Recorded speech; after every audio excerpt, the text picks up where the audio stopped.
Hi guys, welcome back to my channel. Today we're looking at times rich streamers got what they deserved. Carl Riemer. In March of 2020, professional Call of Duty player Carl Riemer was streaming a few of his favorite games while drinking. However, he got a little too overzealous with his antics. After pausing the game, Riemer would brandish a pistol for a joke only to end up accidentally firing it. Luckily, nobody was hurt as the bullet ricocheted off a metal cup and into one of his monitors. Okay, so whenever they first were telling us about him shooting something, I thought he was literally talking about him shooting something in the game. You're telling me this man literally had a gun out in a Twitch stream? Twitch need to ban people like that? Like this man literally had a gun out and was shooting his monitor. Not only did he get suspended from Twitch, but esports team SOAR would drop him from their roster and a brief statement disapproving of his actions. I mean, that does make a lot of sense. How are you literally gonna get a gun out and like actually shoot it? Yet again, I thought they were talking about him doing something stupid in the game. He literally got a gun, like a gun that could kill somebody, and shot it. This is why you should never mix alcohol, drugs with like violence and like guns and stuff. Somebody could have ended up dead. Felix XQC Lengyel. Felix Lengyel has a slightly troubled history in the Overwatch League, and that's putting it gently. He had already faced one suspension after throwing insults towards casters, which made the second suspension even more insufferable. In March 2018, Lengyel put on a display of bad sportsmanship by uttering homophobic slurs targeted towards a player. Okay, so if this was in a game that's like normalized, like I'm gonna be completely honest, whenever people are angry and they're raging, it's normal for them to be homophobic. I do agree with it because I'm gay, but I mean that like happens all the time. If you play Fortnite or Call of Duty, you're gonna get roasted. It wasn't long before Dallas Fuel would release him from the team, while the Overwatch League slapped on a 4-game suspension as well as a hefty fine of $4,000. There's just no room for toxic behavior in professional gaming. I mean, yeah, that is true, but it's gonna happen. Also, it kind of makes you think that if he said that on stream, what's he saying off stream? I can understand if you get angry at a game, like I get furious at games and I scream at them, but I don't become homophobic. Tea time.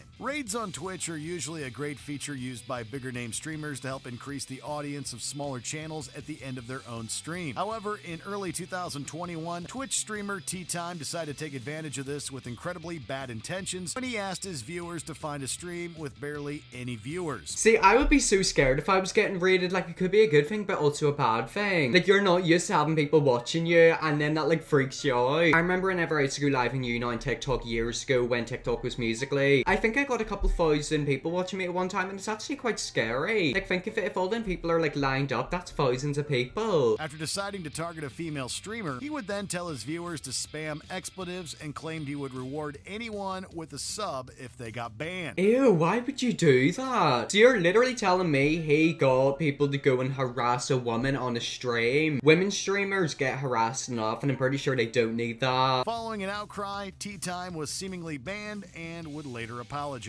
I mean, he can apologize, but he's still done it. He literally got people to harass people. And also, it's not just a few people. Like, he was apparently a big streamer. He also got banned, so like he literally lost his livelihood. I mean, I'm not gonna lie, Twitch haven't got the best record. Apparently they are kinda like a bit iffy, but at least they've done something good, that poor woman. Legendary Leah. Legendary Leah has seen herself in trouble a handful of times. From flashing her viewers to insensitive language, she has yet to be given what some would call real punishments. Her most offensive moment, however, comes from one of her handfuls of seemingly drunk rants in April of 2016, where she went into a full-blown tirade about kids with cancer. Oh god, she's going into a big, oh god, I don't even know what I'm gonna say, but I've got a feeling she ain't gonna say something good. Yet again, it's people who are drunk. Like, why would you literally mix alcohol and streaming? It's not gonna end well. Several folks in her chat tried to get her to stop, but to no avail. Shortly after, Leah would apologize and announce she'd be donating to a fund. I mean, I want to know what she said about kids with cancer. They didn't show us. Maybe it isn't as bad as what I thought it was. I mean, there are kids out there that do have cancer, and then poor children are put through hell. Like, it really does break my heart that an innocent child is like hit with such a deadly, disgusting illness. It's not even an illness, it's a disease, isn't it? It's just disgusting. InvaderVie. Oh my god, wait, I think I've seen this one before. If I'm correct, this woman was literally begging for subs. She was getting really angry at people because they wouldn't send her money. Like, come on, suck it up. And it doesn't matter how broke you are, if you have time to watch Twitch,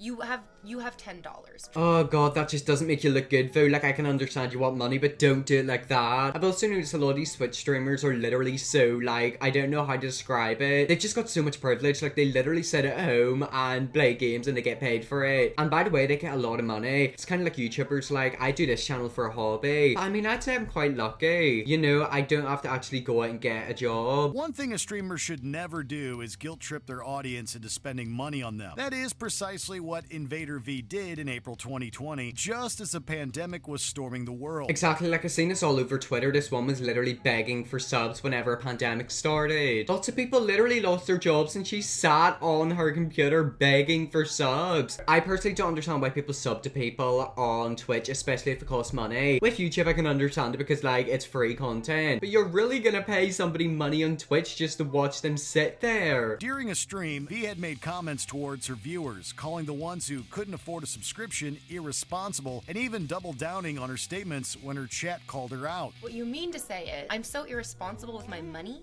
I can't support the entertainment that I enjoy. Oh, shut up. She just knew that she was getting in trouble, so she just started to blabber. This is why some people need to keep their mouths shut. Don't get me wrong, women in Twitch get harassed, but I'm pretty sure they're more likely to get more money. I mean, she knows exactly what she's doing. She sat there for tights on in a little dress. She's only going on there for money. Let's just say the internet was not having it, and V would face heavy criticism across social media and news outlets. She would later apologize on stream, but the damage had already been done. The lesson here, kids, be respectful and understanding of others' financial situations. Exactly, like, she literally is sat there complaining. I don't understand it. Like, this is why some people need to, like, not be in social media. It's quite sad how everyone's, like, kind of normal, and then whenever they get loads of followers online, they, like, turn into a different person. If I ever start to go down that path, please let me know, because I will change immediately. What I said was wrong in any context, but especially in the context of a global pandemic. I mean, it's good that she apologized. I just don't think people will apologize. It's good that she apologized. I just don't think people will accept her apology. Hassana B. You may know Hassana B as Hassan Piker of the Young Turks YouTube channel. Others might know him under an entirely different light after what went down in August 2019. During a stream, Piker had mocked U.S. Representative Dan Crenshaw for his missing eye before making some pretty harrowing statements in regards to September 11th. In addition to a suspension from Twitch, Piker was widely criticized by politicians and the media. A few days after the stream, Piker would realize his hurtful remarks and apologize. I'm gonna be completely honest, that's why I don't get into politics. Like, politics can really get people angry. I don't know what side he's on, but obviously he doesn't like that politician, I'm assuming. That's why I don't get involved, because people get so upset so easily, and, like, it gets heated. Deeming his behavior as inappropriate. So if they chop an American legal permanent resident, it's okay. I'm gonna be completely honest, what he just said I don't understand. Politics is quite complicated, so whenever you're gonna get into politics, you need to understand what you're talking about. If somebody asked me about politics, I wouldn't know what to say because I genuinely don't understand it. Politics is very confusing, but also very, like, it's all over the place. Realistically, it's just something I'm never gonna get into. Matt Dellor Vaughn.